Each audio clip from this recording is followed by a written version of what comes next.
Welcome to everyday cooking. Super டேஸ்ட்டாக பர்ஃபெக்டாக chicken fried rice செய்யலாமா? இதை நீங்கள் பாஸ்மதி அரிசியில் தான் செய்யணுங்கிறது கிடையாது. தாராளமாக மிச்சமான சாதத்தில் கூட செய்யலாம். செம்ம டேஸ்ட்டாக இருக்கும். ஒரு கடாய் எடுத்துக்கோங்க, அதில் தேவையான அளவு எண்ணெய் விட்டுக்கோங்க. இதில் நம்ம 2 முட்டையை உடச்சி ஊற்றி பொரியல் பண்ணிக்க போகிறோம்.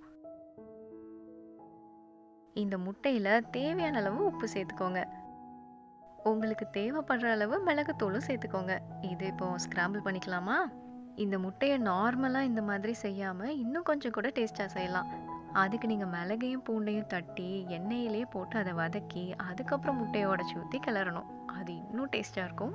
இங்கே நம்ம ஸ்க்ராம்பிள்டு எக்ஸ், அதாங்க முட்டை பொரியல் ரெடி. இப்போ அதே கடாயில் கொஞ்சமாக எண்ணெய் விட்டு 1/4 கிலோ சிக்கனை நம்ம வறுத்தெடுத்துக்க போகிறோம்.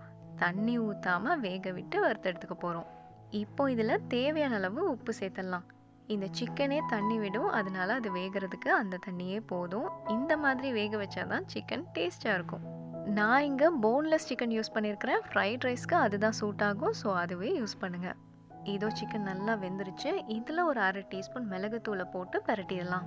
1/2 டீஸ்பூன் எக்ஸாக்டாக மிளகுத்தூள் போடணுங்கிறது கிடையாது. உங்கள் காரத்துக்கு தகுந்த மாதிரி, உங்கள் டேஸ்ட்டுக்கு தகுந்த மாதிரி கூடவோ குறையவோ போட்டுக்கோங்க. இதோ சிக்கன் ரெடி. இதையும் எடுத்து வச்சிடலாம். முட்டையும் சிக்கனும் ரெடினா நம்ம ஃப்ரைட் ரைஸ் செய்ய ஆரம்பிக்கலாம். ஒரு பெரிய கடாய் எடுத்துக்கோங்க, அதில் தேவையான அளவு எண்ணெய் விடுங்க. இதில் ஒரு நறுக்கின பெரிய வெங்காயமும் ஒரு 5-6 பல் பூண்டை குட்டி குட்டியாக நறுக்கியும் சேர்த்துருங்க. வெங்காயம் நல்லா வதங்கட்டும், பூண்டும் நல்லா வதங்கட்டும். ஒரு 2-3 நிமிஷத்தில் இது ரெண்டும் வதங்கிடும். வதங்கிருச்சுன்னா காய்கறிகளை சேர்த்துடலாம். 5-6 பீன்ஸை குட்டி குட்டியாக நறுக்கி சேருங்க. ஒரு சின்ன துண்டு முட்டைக்கோஸ், அதை நீள நீளமாக நறுக்கி இந்த மாதிரி சேர்த்துருங்க. ஒரு கேரட்டையும் நீள நீளமாக நறுக்கி சேர்த்துருங்க. 1/2 குடமிளகாயை நீள நீளமாக நறுக்கி சேர்த்து. நான் இங்கே சிகப்பு குடமிளகாய் யூஸ் பண்ணுறேன். நீங்கள் பச்சை இல்லைன்னா மஞ்சள் கூட யூஸ் பண்ணலாம்.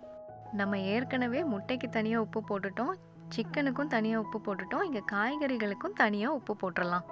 காய்கறி வேக வைக்கிறதுக்கும் நம்ம தண்ணி யூஸ் பண்ண போகிறதில்ல. இதை இப்படியே நல்லா வதக்கிக்க போகிறோம். 3/4 பங்கு இது வெந்தால் போதும்.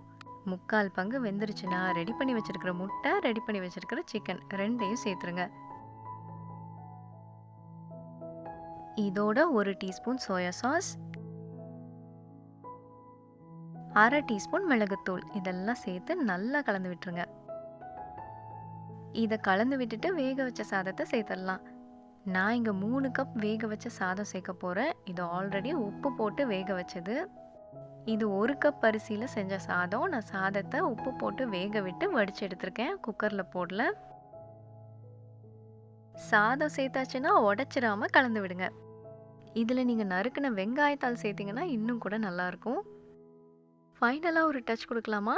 டேஸ்ட் பண்ணி பாருங்கள் ஏதாவது குறையுதான்னு. இங்கே கூட நீங்கள் தேவையான அளவு சோயா சாஸ், மிளகுத்தூள், தேவைப்பட்டால் உப்பு எல்லாமே சேர்த்துக்கலாம். எல்லாம் சேர்க்குறது சரி, எல்லா பக்கமும் படுற மாதிரி கலந்து விட்டுருங்க. அது ரொம்ப முக்கியம்.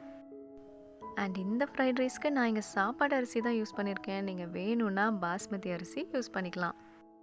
அண்ட் நம்மளோட சிக்கன் ஃப்ரைட் ரைஸ் இங்கே சூப்பராக ரெடி ஆகிடுச்சு. உங்களுக்கு பிடிச்சிருக்குன்னு நம்புகிறோம். வேறொரு இன்ட்ரெஸ்டிங்கான ரெசிபியோடு உங்களை சந்திக்கிறோம். எங்கள் வீடியோஸ் எல்லாம் பிடிச்சிருந்தால் லைக் பண்ணுங்கள், ஷேர் பண்ணுங்கள், கமெண்ட் பண்ணுங்கள். அண்ட் மறக்காமல் எங்கள் சேனலுக்கு சப்ஸ்கிரைப் பண்ணுங்கள்.